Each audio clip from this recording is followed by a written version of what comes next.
নদীর পাড়ে বিক্ষোভ। নদীর পাড়ে খেয়াঘাটের দাবিতে বিক্ষোভ গ্রামবাসীদের। হিঙ্গলগঞ্জের ডাসা নদীর কুমিরমারি এলাকার ঘটনা। এখানে কুমিরমারি খেয়াঘাটে একটি জেটি ঘাট ছিল, কিন্তু বছর 6 আগে জেটি ঘাট মাঝখান দিয়ে ভেঙে জেটি থেকে ঘাট আলাদা হয়ে যায়। ফলে নৌকা থেকে মানুষের ওঠা নামা খুব সমস্যার মধ্যে পড়তে হয়। স্কুল কলেজের পড়ুয়া থেকে শুরু করে অসুস্থ রোগী এখান থেকে পার করতে হয়। এছাড়া বিভিন্ন কাজে প্রতিনিয়ত মানুষ যাতায়াত করে এই ঘাট দিয়ে। ভালোভাবে মানে খেয়ে উঠা নামা করতে পারি না, আমাদের কোনো খুব অসুবিধা হয়।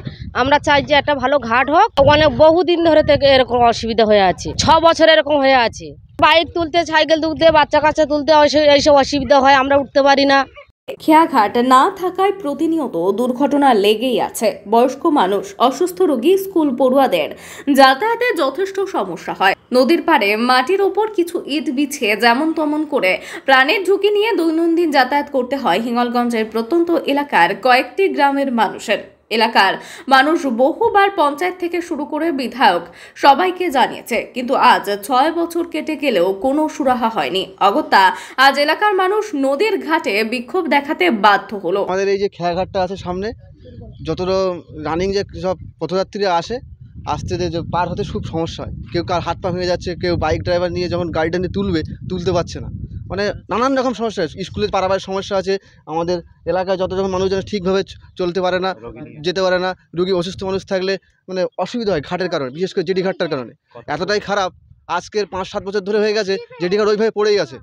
প্রশাসনে এসছে বহুবার এসছে, এমএলএ এসছে বহুবার, 4-5 বার এসছে, কথা দিয়ে কথা রাখেনি। অনেক কিছু হয়েছে, কিন্তু ঘাট ওইভাবেই পড়ে আছে। বিক্ষোভ আমরা চালিয়ে যাবো, আমরা আন্দোলন করছি, আন্দোলন চালিয়ে যাবো। খুবই অসুবিধার মধ্যে আমরা আছি। আমার নাম হচ্ছে দীপ পরামানিক। যদিও এ বিষয়ে রূপমারি পঞ্চায়েতের উপপ্রধান তপন কুমার মণ্ডল সমস্যার কথা স্বীকার করে নিয়ে বলেন, সত্যি কুমিরমারি খেয়াঘাটে খুবই সমস্যা, যেটি ভেঙে গেছে। মানুষের দুর্ভোগের শেষ নেই, প্রায় দিন দুর্ঘটনা ঘটছে।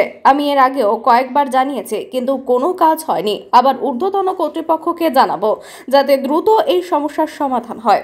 কুমিরমারির এই সমস্যাটা দীর্ঘদিনের। আমি বারবার এসডিবি বা বিডিও সাহেবকে বলেছি যে খেয়া পারাপারের প্রচণ্ড অসুবিধা হয়। এখানে যে জেটিটা ছিল সেটা রিভার ব্যাঙ্ক থেকে অনেকটা দূরে চলে গেছে এবং সেটা অ্যাবেন্ডন ঘোষণা করা হয়েছে।